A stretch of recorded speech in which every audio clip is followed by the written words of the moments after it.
Have you ever sold something so well that you felt like you should be wearing a disguise? Like maybe a fake mustache and a trench coat? No? Well, buckle up, because today, we're diving into the art of selling so much, it feels like you're committing a white-collar crime. By the end of this video, you'll be selling sand to a beach and making it look like a luxury upgrade. Let's get into it. Step 1. The reverse psychology play. This is where you flip the script. You don't sell the product, you sell the absence of the product. Make people feel like they're missing out on something so big, they'll throw their wallets at you just to feel included. For example, let's say you're selling a coffee maker. Instead of saying, buy this amazing coffee maker, you say, most people will never experience coffee this good. And honestly, that's okay. Not everyone deserves it. Boom. Now they're not buying a coffee maker, they're buying exclusivity. And exclusivity? That's addictive. It's like telling someone they can't have something, and suddenly, they'll do anything to get it. But here's the kicker. You have to believe it yourself. If you don't believe your product is exclusive, neither will they. So sell it like it's the last slice of pizza at a party. And trust me, people will fight for that last slice. Step 2.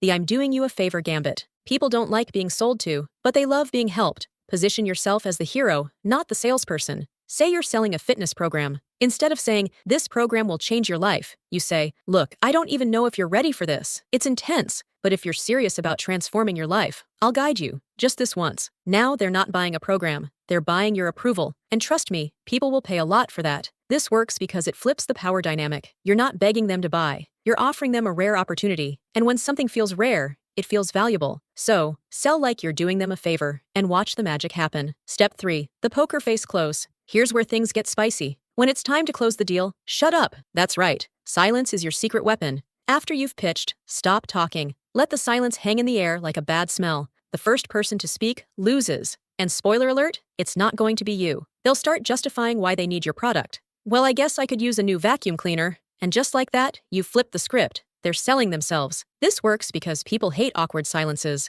They'll fill the void with reasons to buy. So, let them do the work. Your job is to stay quiet and let them convince themselves. Step 4. The feel-good felony. People don't buy products. They buy emotions. Your job is to make them feel something so powerful, they can't not buy. Selling a watch? Don't talk about the titanium casing. Talk about how it'll make them feel when they check the time during their daughter's graduation. Selling a car? Don't talk about horsepower. Talk about the freedom of driving down an open road with the windows down. Make them feel it, and they'll buy it. This works because emotions drive decisions. Logic justifies them. So, tap into their desires, their fears, their dreams. Make them feel like your product is the key to unlocking their best life. And when they feel that, they'll buy without hesitation. Step 5. The scarcity swindle. Nothing drives sales like scarcity. But here's the twist. Don't just say, limited stock. Say, I'm not even supposed to be selling this right now. If my boss finds out, I'm toast. Now they're not just buying a product. They're part of a secret club. And who doesn't want to feel like a VIP? This works because people want what they can't have. Scarcity creates urgency, and urgency drives action. So, make them feel like they're getting access to something rare and exclusive.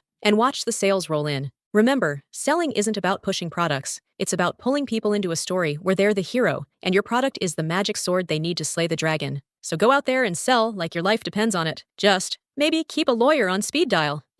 Just in case. Until next time, stay sharp, stay savvy, and remember, if it feels illegal, you're probably doing it right.